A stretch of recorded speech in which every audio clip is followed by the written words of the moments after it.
महाराष्ट्राचे उपमुख्यमंत्री अजितदादा पवार यांचा एका विमान अपघातामध्ये आज सकाळी मृत्यू झाला. महाराष्ट्राचे उपमुख्यमंत्री असलेले अजितदादा पवार आज सकाळी मुंबईकडून जिल्हा परिषदेच्या निवडणुकांच्या प्रचारासाठी बारामतीकडे रवाना झाले. मात्र बारामतीला विमान लँडिंग करत असताना विमानामध्ये तांत्रिक बिघाड झाला आणि त्यामध्ये अजितदादा पवार यांचं विमान हे कोसळलं. कोसळल्यानंतर विमानाने पेट घेतला आणि त्यामध्ये अजित पवार यांच्यासह अन्य 5 जणांचा मृत्यू झाला. त्यामध्ये विमानाचे पायलट, को पायलट तसंच अजितदादा पवार यांची सिक्युरिटी आणि विमानाचे अटेंडंट यांचा देखील समावेश आहे. अजित पवार यांच्या मृत्यूची बातमी संपूर्ण महाराष्ट्रभरामध्ये वाऱ्यासारखी पसरली आणि अजित पवार यांच्या मृत्यूचा संपूर्ण महाराष्ट्राला प्रचंड मोठा धक्का जाणवला. महाराष्ट्राचा एक अत्यंत उमदा नेता, महाराष्ट्राचा एक कर्तबगार नेता आज विमान अपघातामध्ये मृत्युमुखी पडला आहे. अजित पवार हे अत्यंत करारी स्वभावाचं नेतृत्व होतं. अत्यंत स्पष्ट वक्ते म्हणून अजित पवार सातत्याने ओळखले जात. अजित पवारांचं प्रशासनावर जबरदस्त पकड होती आणि त्यामुळेच अजित पवार यांना अनेक जण वचकून असत. प्रचंड मोठा दरारा हा या दादा माणसाचा होता. अजित पवार यांच्या जाण्याने सर्वत्र हळहळ व्यक्त करण्यात येत आहे.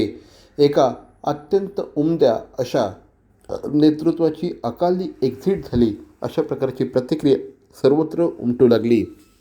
अजित पवार हे अनेकदा महाराष्ट्राचे उपमुख्यमंत्री झाले. वास्तविक अजित पवार यांची मुख्यमंत्री होण्याची महत्त्वाकांक्षा होती.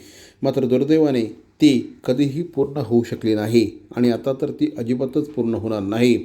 अजित पवार यांच्या जाण्याने ज्याप्रमाणे संपूर्ण महाराष्ट्राला, राष्ट्रवादी काँग्रेसला धक्का बसला आहे, तसाच धक्का हा त्यांच्या कुटुंबियांना देखील बसला आहे. ज्यावेळेस अजित पवार यांचा मृत्यू झाला त्यावेळेस सुप्रिया सुळे आणि त्यांच्या पत्नी सुनेत्रा पवार या दिल्लीमध्ये होत्या. तातडीने त्यांनी बारामतीला जाण्यासाठी प्रयाण केलं. त्याच पद्धतीने पार्थ पवार आणि जय पवार या 2 त्यांच्या पुत्रांनी देखील बारामतीला प्रयाण केलं. या सगळ्या घटनेमुळे महाराष्ट्र अक्षरशः हादरला आहे असं म्हटल्यास चुकीचं ठरणार नाही. आपण आपला मोठा भाऊ गमावला असल्याची प्रतिक्रिया राज्याचे उपमुख्यमंत्री श्री एकनाथ शिंदे यांनी दिली. परखड, स्पष्ट वक्तेपणा, निर्भीड, रोखठोक बोलणारे असले तरीसुद्धा त्याला चूक म्हणणारे असले तरीसुद्धा अतिशय मनाने ते निर्मळ होते. याचा अनुभव मी स्वतः घेतलेला आहे. त्यांच्यासोबत मी मंत्रिमंडळात देखील काम केलं. मी मुख्यमंत्री असताना त्यांनी उपमुख्यमंत्री म्हणून देखील काम केलं आणि जेव्हा मुख्यमंत्री मी असताना मुख्यमंत्री माझी लाडकी बहीण योजना किंबहुना इतरही योजना जेव्हा आम्ही सुरू केल्या तेव्हा आर्थिक जे काही घडी आहे किंवा आर्थिक तरतूद जी आहे ती अतिशय उत्तमपणे त्यांनी त्यावेळेस केली आणि याचा अनुभव मला आहे.